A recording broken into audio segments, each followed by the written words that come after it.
Segunda epístola del apóstol Pablo a los Corintios, en su capítulo 5, los versículos 14 y 15. Así dice el Señor: porque el amor de Cristo nos constriñe, pensando esto, que si uno murió por todos, luego todos murieron y por todos murió, para que los que viven ya no vivan para sí, sino para aquel que murió y resucitó por ellos. Amén. El contexto de nuestro pasaje son las dificultades que tenía el apóstol Pablo con la iglesia de Corinto. De manera especial, falsos apóstoles se habían infiltrado en ella y estaban desacreditando a Pablo, el verdadero apóstol de Jesucristo, diciendo que Pablo era un falso apóstol. Así que Pablo tuvo la necesidad de mostrar sus credenciales como apóstol para que no lo tuvieran por falso, sino por auténtico.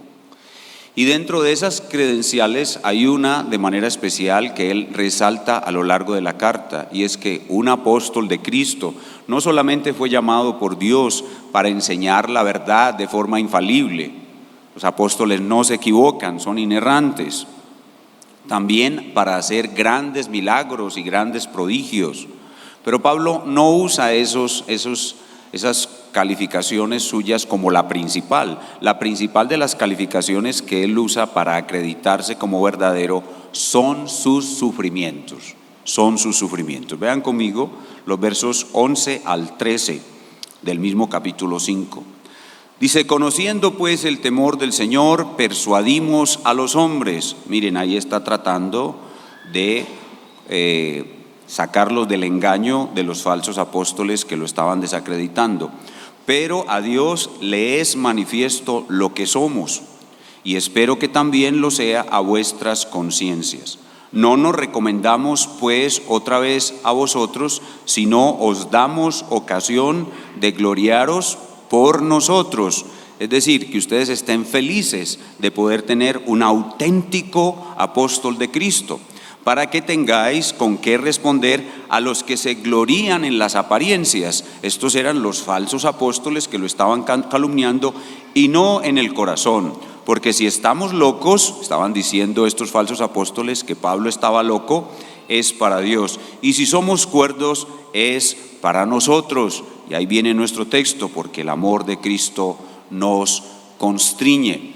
En el capítulo 6, pasemos al capítulo 6, del versículo 3 al versículo 13, entonces él hace una lista, después de haber hablado que él como verdadero apóstol de Cristo le fue encomendado el ministerio de la reconciliación, llamar a los hombres a reconciliarse con Dios y llamar a los extraviados también, porque esta iglesia se había extraviado y ahora necesitan reconciliarse. Después de mostrar que le fue dado el ministerio de la reconciliación, hace un inventario de sus muchas aflicciones que son la principal credencial suya como apóstol. Vean conmigo 6:3. No damos a nadie ninguna ocasión de tropiezo. Esta es otra característica. Él es un apóstol impecable, irreprensible, para que nuestro ministerio no sea vituperado. Antes bien, nos recomendamos en todo como ministros de Dios. Este es el objeto de esta carta, probar que él es un verdadero apóstol. En mucha paciencia, en tribulaciones, en necesidades, en angustias, noten la lista, el inventario de aflicciones, en azotes, en cárceles, en tumultos, en trabajos, en desvelos, en ayunos, esto es ayuno forzado, es decir, aguantando hambre, en pureza, en ciencia, en longanimidad, en bondad, en el Espíritu Santo, en palabra de verdad. Todo esto caracteriza a un verdadero apóstol. En poder de Dios, con armas de justicia a diestra y siniestra, por honra y por deshonra, es decir, unas veces paso por un hombre de honra, otras veces me deshonran, por mala fama y por buena fama, es decir, a veces tengo buena fama, a veces mala fama, como engañador, a veces dicen que soy un engañador, pero soy veraz, como desconocido, pero bien conocido, como moribundo, a veces estoy a punto de morir, mas he aquí vivimos, como castigados. Los hombres que nos persiguen es como si nos estuvieran castigando, mas no muertos, como entristecidos, mas siempre gozosos, como pobres, mas enriqueciendo a muchos, como no teniendo nada, mas poseyéndolo todo. Nuestra boca se ha abierto a vosotros, oh Corintios, nuestro corazón se ha ensanchado. Pablo les está diciendo aquí: yo los amo. No estéis estrechos en nosotros, es decir, ustedes ahora no nos aman a nosotros, su corazón está estrecho por el engaño. Pero sí sois estrechos en vuestro propio corazón. Pues para corresponder del mismo modo, es decir, vuelvan a amarnos como a hijos hablo, ensanchaos también vosotros. Entonces noten cómo Pablo hace una férrea defensa de su apostolado y de manera especial muestra que la característica principal de un apóstol es sus muchas aflicciones. Ahora, la pregunta que nos hacemos es: ¿de dónde saca un hombre como este la capacidad de padecer todas esas aflicciones por Cristo? ¿De dónde viene esa capacidad de ser afligido por Cristo? Y esta viene de experimentar verdaderamente el amor de Cristo en el corazón. La capacidad de sufrir por Cristo viene de experimentar verdaderamente el amor de Cristo en el corazón. Al experimentar el amor de Cristo en el corazón, el creyente experimenta la capacidad de negarse a sí mismo, de autonegarse, de no vivir para sí mismo, y por tanto experimenta el deseo y la capacidad de servir. Son tres cosas. Si tú experimentas el amor de Cristo en tu corazón, el Espíritu Santo te da el poder para negarte a ti mismo y te da el querer servir a otros. Ese es el tema de nuestro texto. El tema es el amor de Cristo experimentado y entendido correctamente. Nos lleva a la autonegación y ella a una vida de servicio en el reino de Jesucristo, una vida para el avance del reino de Dios y la ayuda a otros seres humanos. Y por eso le hemos puesto por título a nuestra presentación esta mañana esas tres palabras: amor, autonegación y servicio. Amor, autonegación y servicio. Y los tres conceptos fundamentales que vamos a ver aquí en el texto son acerca del amor de Dios en el amor de Cristo. Vamos a estar hablando pensamientos profundos acerca del amor de Dios en el amor de Cristo. Y lo que vamos a ver son tres conceptos básicos. Uno, la experiencia del amor de Cristo, en el verso 14a, cuando dice: el amor de Cristo nos constriñe. Ahí está hablando de una experiencia, lo ha vivido, lo está viviendo, verso 14a. Y luego dice: pensando en esto. Vamos a ver entonces en segundo lugar la meditación en el amor de Cristo. La meditación en el amor de Cristo, versos 14b y 15a. Y en tercer lugar vamos a ver la consecuencia de tener el amor de Cristo. Dice el texto: para que ya no vivamos para nosotros mismos, sino para aquel que murió y resucitó por nosotros. Experimentar el amor de Cristo es una experiencia profunda. Pensar profundamente o meditar en el amor de Cristo aumenta esa experiencia, y el resultado o el propósito o la consecuencia de experimentar y conocer ese amor es servir a otros. La consecuencia de tener el amor de Cristo. Son tres palabras.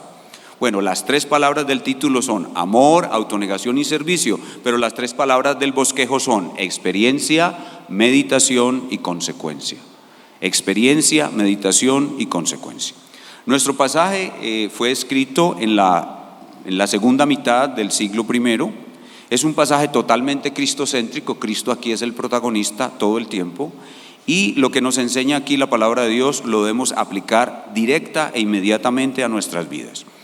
Vamos a comenzar con la primera idea importante, el primer concepto fundamental, y es la experiencia del amor de Cristo. La experiencia del amor de Cristo. Volvamos a leer el pasaje.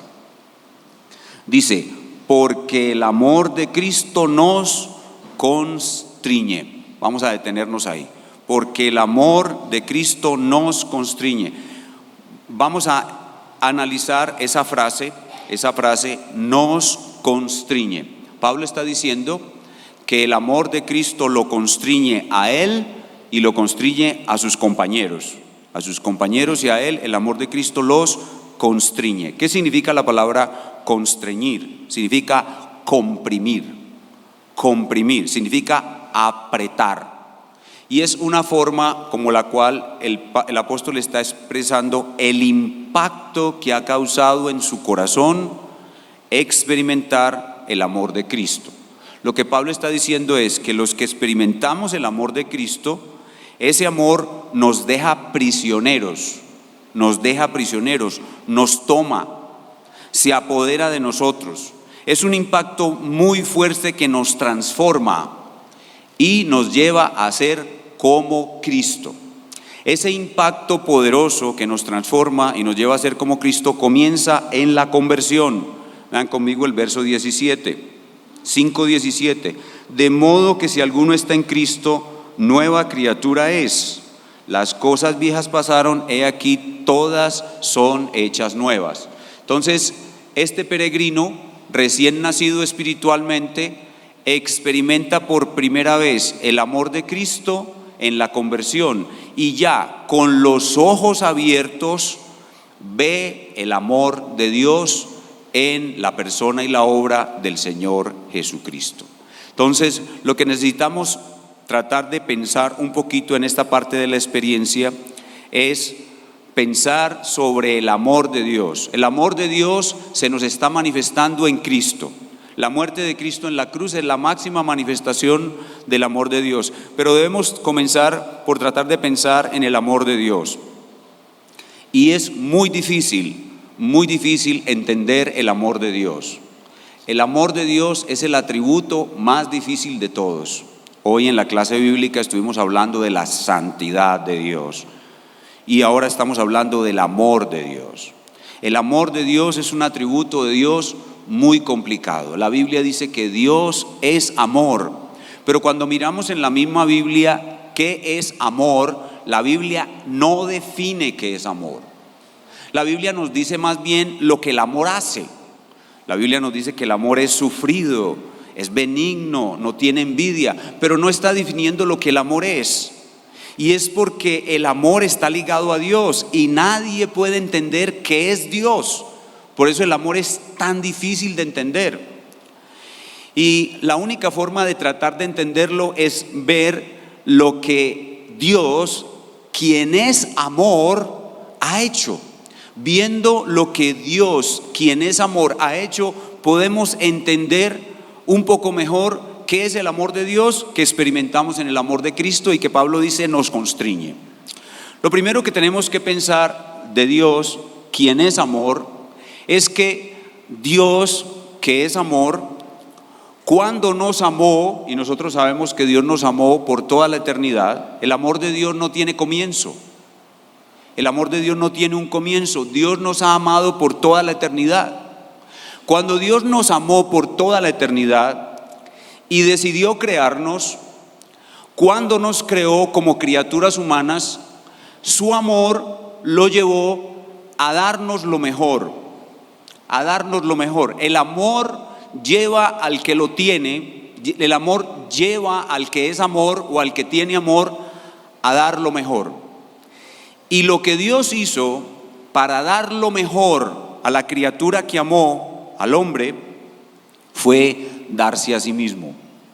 Así que la primera forma como podemos entender por qué este amor de Cristo constriñe a Pablo es pensar que Dios se dio a sí mismo. El amor es una entrega total que nunca deja de ser.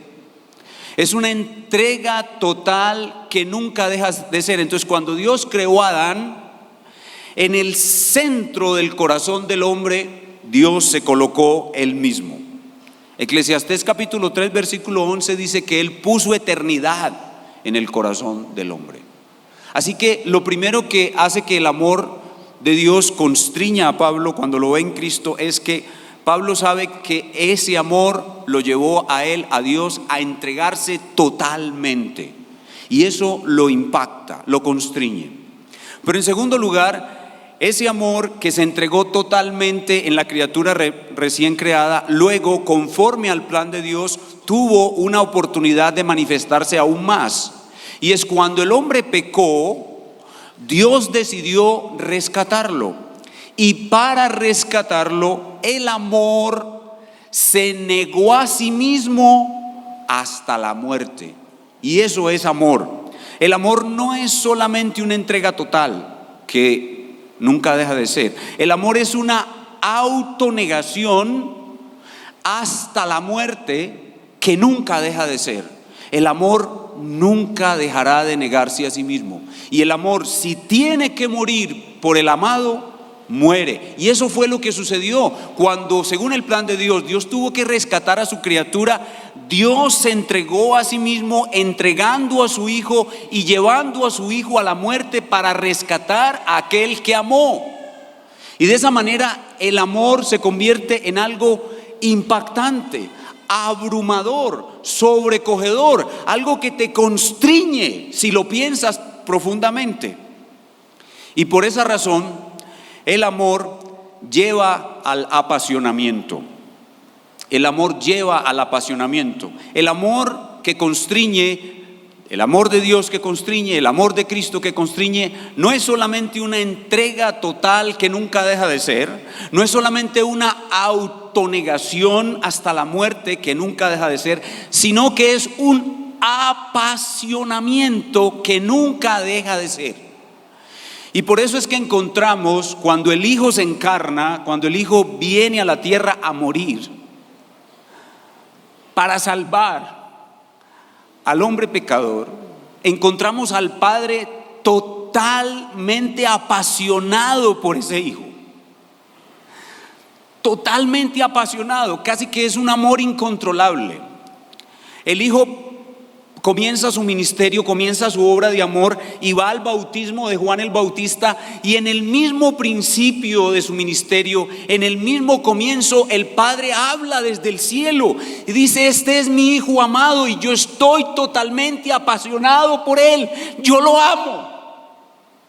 El Padre se expresa ese apasionamiento profundo que tiene por él, y eso es el amor. Y cuando uno piensa eso, que ese amor lo trajo a él al mundo, ese amor lo convirtió en hombre, ese amor lo llevó al bautismo de Juan, ese amor lo llevó a caminar de forma perfecta durante todo su ministerio, ese amor volvió y se manifestó en el monte de la transfiguración, volvió y habló. Ese amor dijo: este es mi Hijo amado en quien tengo complacencia. Y al final de su ministerio, en sus últimos días, en Juan 12, de nuevo se escuchó otra vez la voz del cielo.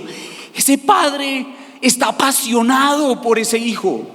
Es una pasión que nunca deja de ser. Nunca deja de ser. El amor es una entrega total que nunca deja de ser. El amor es una autonegación que lleva hasta la muerte que nunca deja de ser. El amor es un apasionamiento que nunca deja de ser. Esas tres cosas están en la mente del apóstol cuando piensa en el amor de Cristo, porque él sabe que el amor de Cristo es el amor de Dios en su máxima expresión.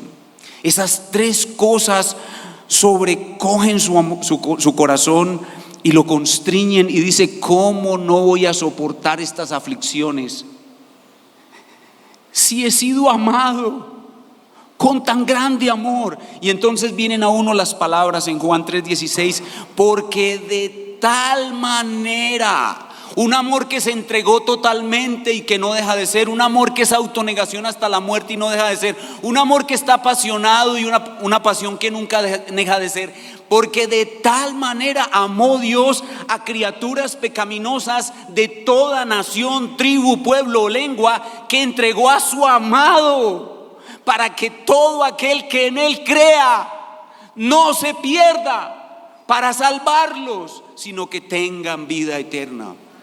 Ese amor constriñe a cualquiera que tenga la mente abierta, a cualquiera que esté guiado por el Espíritu en su pensamiento. Ese amor constriñe, atropella, casi que perturba, de tal manera que si quieren tomar mi vida, tómenla. Yo doy todo por ese amor. Eso es lo que Pablo nos está diciendo aquí.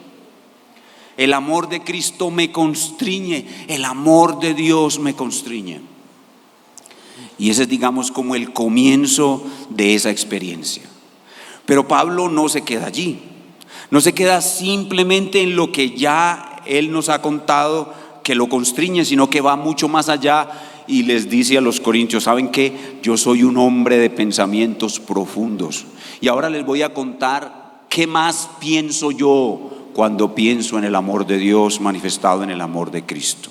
Y eso nos lleva al segundo punto. El segundo punto es la meditación en el amor de Cristo. Y nuestro texto comienza con la palabra pensando. La primera línea del texto es: porque el amor de Cristo nos constriñe.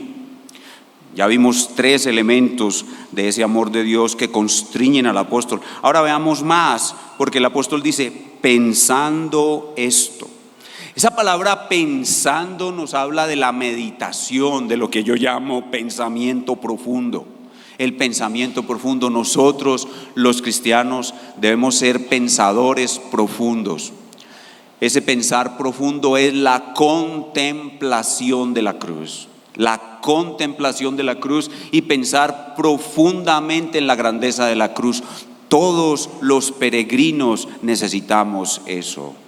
Eso fue lo que hizo en el relato del hermano Bunyan, El progreso del peregrino, que la carga pesada que el peregrino llevaba desde que salió de la ciudad de la destrucción rumbo a la ciudad celestial, y lo agobiaba ese pesado fardo, ese pesado bulto que cargaba, no se podía deshacer de él, porque él sabía que el Señor lo había llamado a salir de la ciudad de la destrucción, pero no había podido entender bien su salvación, no había podido entender el perdón de sus pecados, hasta que llegando a una colina vio al crucificado, y contemplando la gloria del crucificado, dice Bunyan que el peso de sus pecados se cayó por sí mismo y rodó y se fue a un abismo de donde nunca más los pudo volver a ver. Eso es lo que somos nosotros los peregrinos, somos pensadores profundos de la gloria de la cruz. Y aquí Pablo nos está obligando a eso, a pensar profundamente en la gloria de la cruz, cuando nos dice: pensando en esto. Y enseguida nos coloca delante de unas frases que son de las frases más profundas y poderosas de la Sagrada Escritura acerca de la gloria y la grandeza de la cruz. Son estas frases: pensando en esto, que si uno murió por todos, luego todos murieron y por todos murió, para que los que viven ya no vivan para sí mismos, sino para aquel que murió y resucitó por ellos. Son frases muy, muy profundas, y en esas frases vemos básicamente 4 cosas. En primer lugar, vemos el valor del cuerpo de Cristo. El valor del cuerpo de Cristo. Que si uno murió por todos, si la muerte de este salva a estos todos, es porque el cuerpo de este vale mucho. El valor, la sustitución que hace el cuerpo de Cristo. El cuerpo de Cristo es puesto para sustituir a los todos. El valor, la sustitución, pero también la unión que estos todos tienen con el cuerpo, porque para que el cuerpo pueda salvarlos es porque el cuerpo y ellos están unidos, y lo que le sucede al cuerpo le sucede a ellos. La sustitución. Y enseguida la eficacia de esta muerte, la eficacia de la muerte de este cuerpo, porque si Él muere por todos, todos eficazmente mueren. El que muere por todos hace que todos mueran. Eso es eficacia, la eficacia de la cruz. Son palabras muy profundas, son el corazón del Evangelio. Veamos brevemente cada una. El valor del cuerpo de Cristo.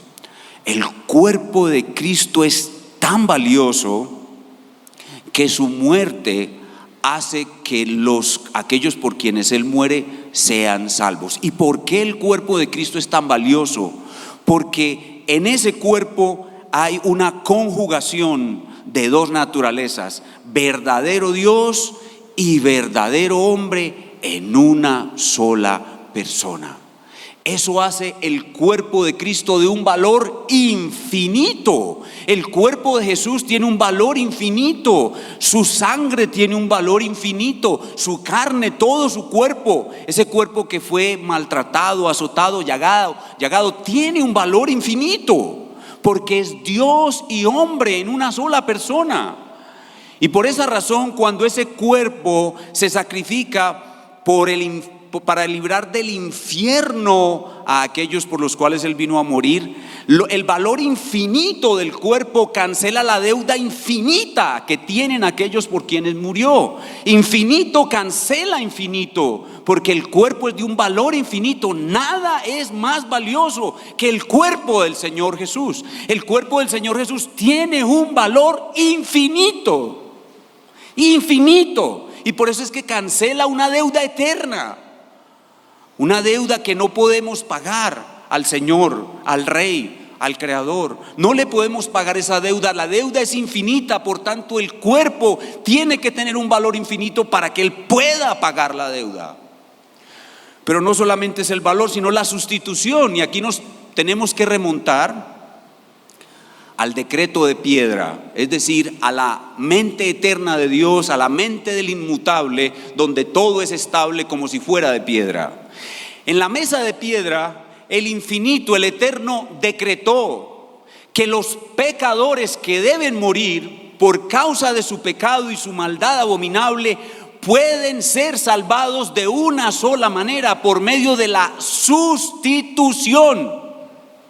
La justicia del Eterno exige retribución, pero en su sabiduría infinita y en su decreto eterno, en su plan eterno, su justicia admitió sustitución. Y eso es una noticia impresionantemente buena, de que el Eterno haya admitido la posibilidad de ser salvos por sustitución, permitiendo que un hombre justo, perfecto y recto muera en lugar de los pervertidos. Y ahí es donde cobra un valor muy importante el libro de Job.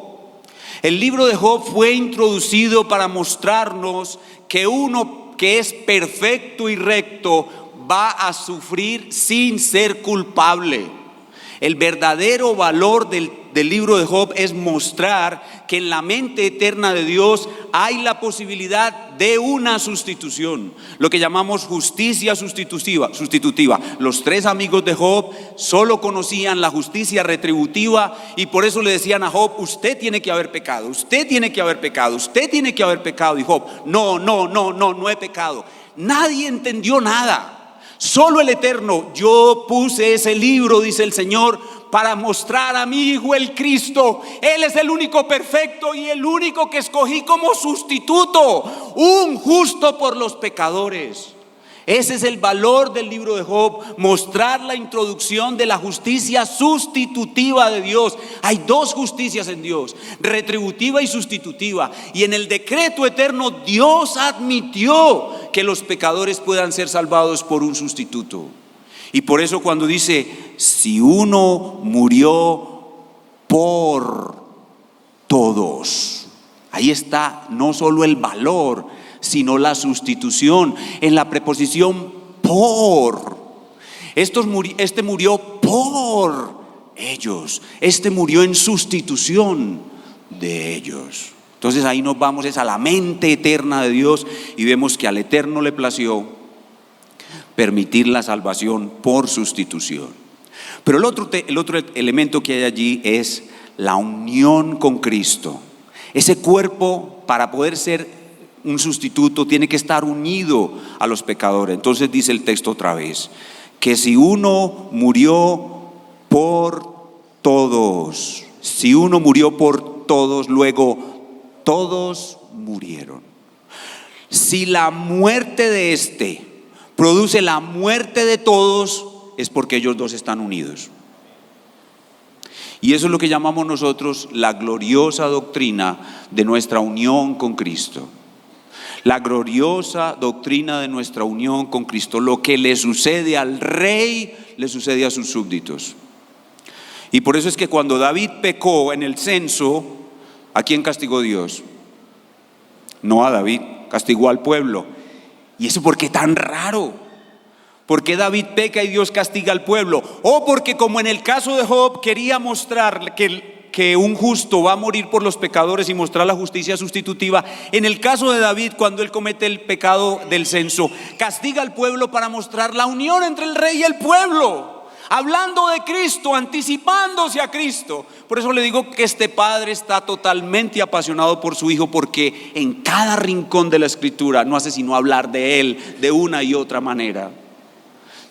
El rey está unido a su pueblo, y por eso el castigo del rey es el castigo del pueblo, y por eso el rey salva a su pueblo, porque el rey muere por su pueblo, porque están unidos ambos en una unión inseparable que se decretó desde la eternidad. Y esa unión viene el Señor enseñándola desde el Antiguo Testamento. En el sumo sacerdote hebreo, en el pecho, él lleva unas piedras preciosas, y cada una de esas piedras tiene los nombres de las 12 tribus de Israel. Y en los hombros el sacerdote tiene una piedra de ónice, y en esa piedra están grabados los nombres de las 12 tribus de Israel. El nombre pegados al pecho, pegados a los hombros. Y el profeta Isaías dice que él nos tiene grabados en las palmas de sus manos. Unión con Cristo. Así que si uno murió por todos, ese cuerpo es de un valor infinito, y ese cuerpo es de sustitución, pero ese cuerpo es de unión para que todos mueran. Ese cuerpo es eficaz. La muerte de ese cuerpo es absolutamente eficaz. La muerte de él asegura la muerte de ellos. Y eso nos lleva a la seguridad de que en la cruz nosotros estuvimos con él. Dios nos unió a él, y en la cruz nosotros morimos con él. Vayan conmigo a Romanos capítulo 6, versículo 6. Romanos capítulo 6, versículo 6.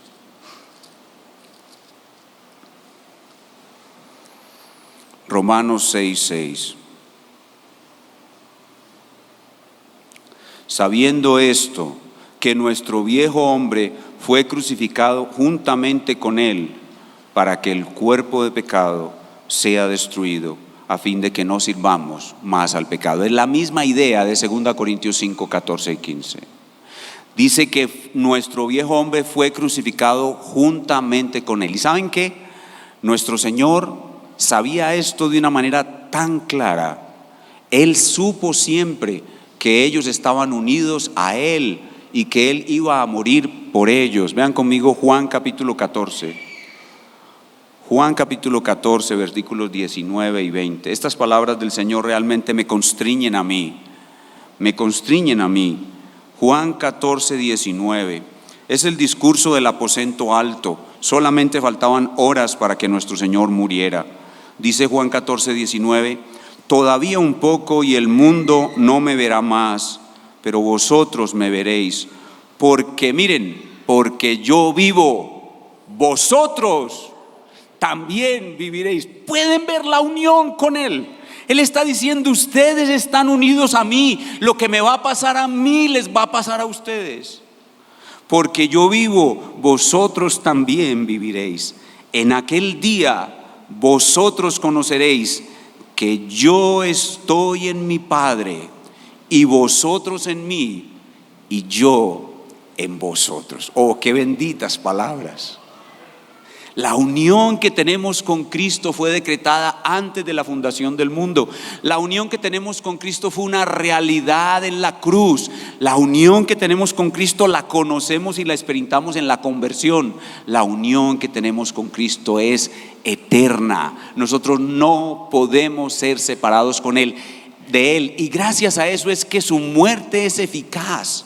Por eso Pablo dice que si uno murió por todos, luego todos murieron. Eso es eficacia. Dice: y por todos murió. Ahí hay una repetición. Y luego dice: para que los que viven, o sea que ¿cuál es el resultado de la muerte de ellos con él? la vida de ellos con Él. Y por tal razón yo creo que hasta que por lo que he dicho hasta este momento, no tengo que esforzarme en nada para explicarles que la palabra todos no significa todo el mundo, ¿o sí? Yo no creo que ustedes estén tan despistados. Dice que si uno murió por todos, ese todos no puede ser todo el mundo. Luego todos murieron. Eso es todo el mundo, no puede ser todo el mundo, porque en el mundo todos están vivos a su pecado. En cambio, aquellos por los cuales Él murió, todos van a estar muertos a su pecado.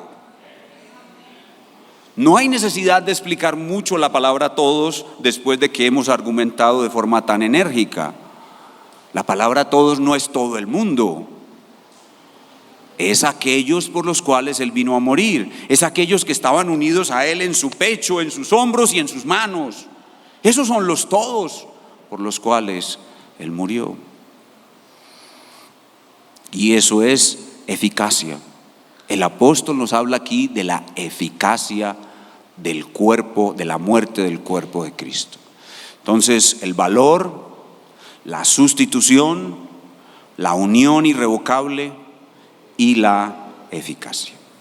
Y esa es la segunda parte, y es la meditación. Noten, estos son pensamientos muy profundos. Pero ahora viene la parte práctica.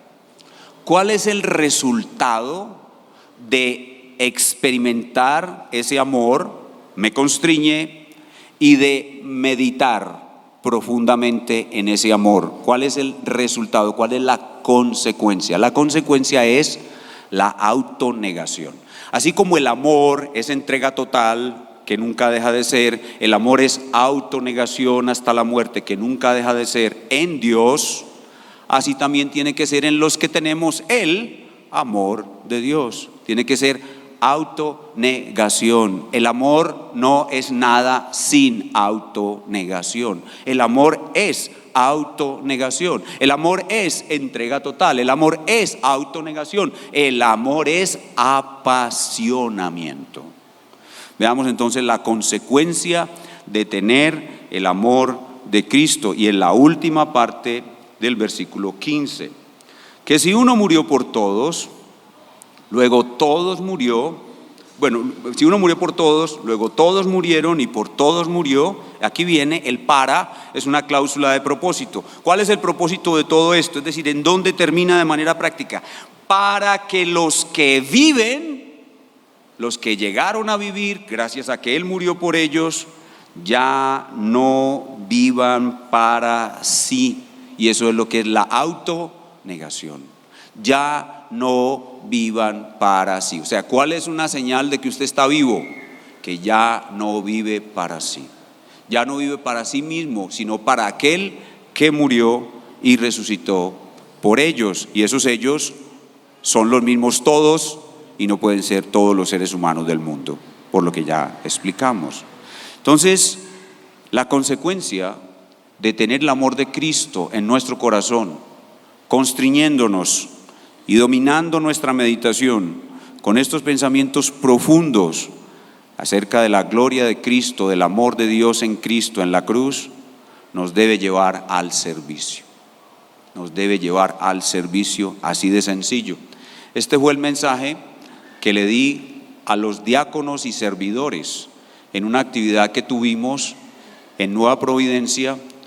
Ahora, terminando el año, les prediqué este mismo sermón y les dije a los diáconos y a los servidores: la causa por la cual usted quiere hacer algo en la iglesia es porque el amor de Cristo lo constriñe.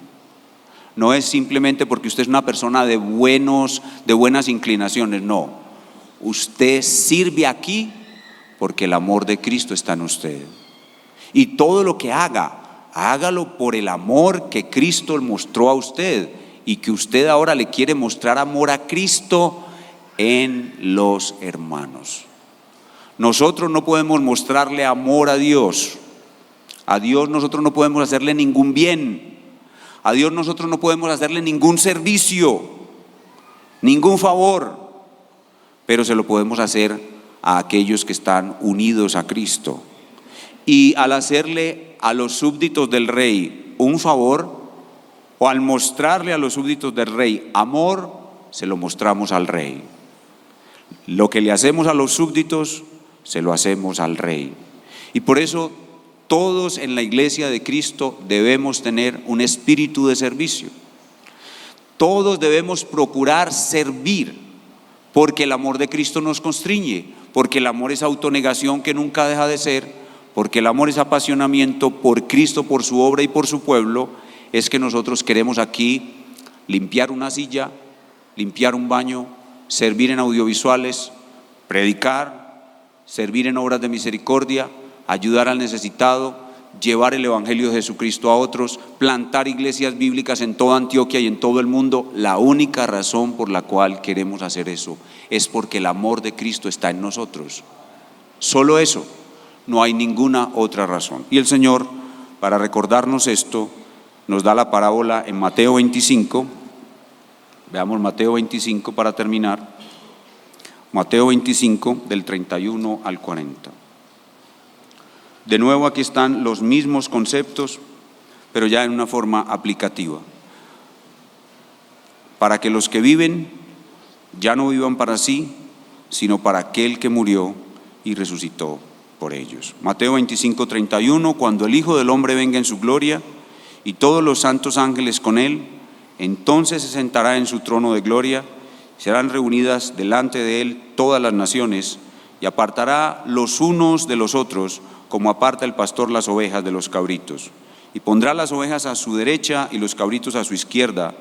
Entonces el rey dirá a los de su derecha: venid, benditos de mi Padre, heredad el reino preparado por vosotros desde antes de la fundación del mundo, la mente eterna, el decreto eterno de Dios.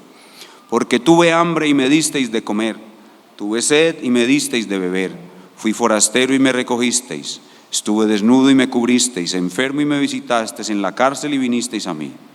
Entonces los justos le responderán diciendo: Señor, ¿cuándo te vimos hambriento y te sustentamos, o sediento y te dimos de beber? ¿Y cuándo te vimos forastero y te recogimos, o desnudo y te cubrimos? ¿O cuándo te vimos enfermo o en la cárcel y vinimos a ti? Y respondiendo el rey les dirá: de cierto os digo que en cuanto lo hicisteis a uno de estos mis hermanos más pequeños, a mí lo hicisteis. Ahí está de nuevo la unión de Cristo con su pueblo. Los que hemos sido salvados por Cristo estamos unidos a Él inseparablemente. Y cualquier cosa que otro creyente hace a favor nuestro, no lo hace solamente a nosotros, lo hace a nuestro Rey. Y eso debe ser hecho por amor a Cristo, por amor a Dios, en un espíritu de autonegación y servicio. Y esa autonegación puede llegar incluso hasta la muerte. Puede ser necesario que algunos de nosotros demos nuestras vidas por causa de Cristo, porque este amor nos constriñe. Y eso es lo que estaba haciendo que el apóstol fuera por todo el mundo predicando el ministerio de la reconciliación, que los hombres se reconcilien con Dios, dispuesto a padecer los más horribles sufrimientos, porque el amor de Cristo lo constriñe. Pensemos en eso, la seguridad de que Dios se entregó totalmente a Él, en una entrega total que nunca deja de ser, llevaba al apóstol a decir: yo también tengo que entregarme a Él, a mi Cristo, en una entrega que nunca deja de ser. Porque Él se autonegó hasta la muerte, en una autonegación que nunca deja de ser, yo también me autonegaré hasta la muerte, en una autonegación que nunca deja de ser. Y porque Él está apasionado por mí. Esto es increíble y difícil de entender, pero Dios está apasionado por nosotros. No por el pecador que todavía soy, sino por su Hijo que está unido a mí. Y el Espíritu Santo dice a través de Santiago: ¿o no sabéis que el Espíritu que Él ha hecho morar en vosotros os anhela celosamente? Así como el esposo anhela celosamente a su esposa y la esposa anhela celosamente a su esposo, así Dios nos anhela celosamente y está apasionado por nosotros, porque el amor es entrega total, autonegación y apasionamiento. Dios está apasionado por su Hijo y nosotros estamos unidos a su Hijo. Él está apasionado por nosotros. ¿Cómo dejaré que mi amor por Él se enfríe?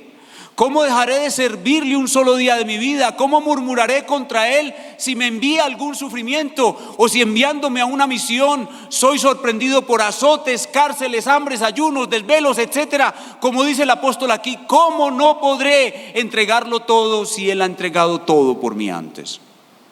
El amor de Cristo nos constriñe, el amor de Cristo me hace ser un servidor de su causa, un servidor de su iglesia. En el año 2024, no solamente los diáconos, los sugieres y servidores, vamos a mostrar también todos los demás que el amor de Cristo nos constriñe y vamos a poner nuestras vidas al servicio del reino de Jesucristo, aún haciendo sacrificios de autonegación, porque ese es el resultado final de los que hemos experimentado su amor. Y si alguno aquí no ha entregado su vida a Cristo, déjeme decirle que el amor de Dios no está sobre usted, sino su ira. La ira de Dios contra sus pecados. Dios está airado contra sus pecados y su ira vendrá muy pronto y lo castigará arrojándole en el infierno.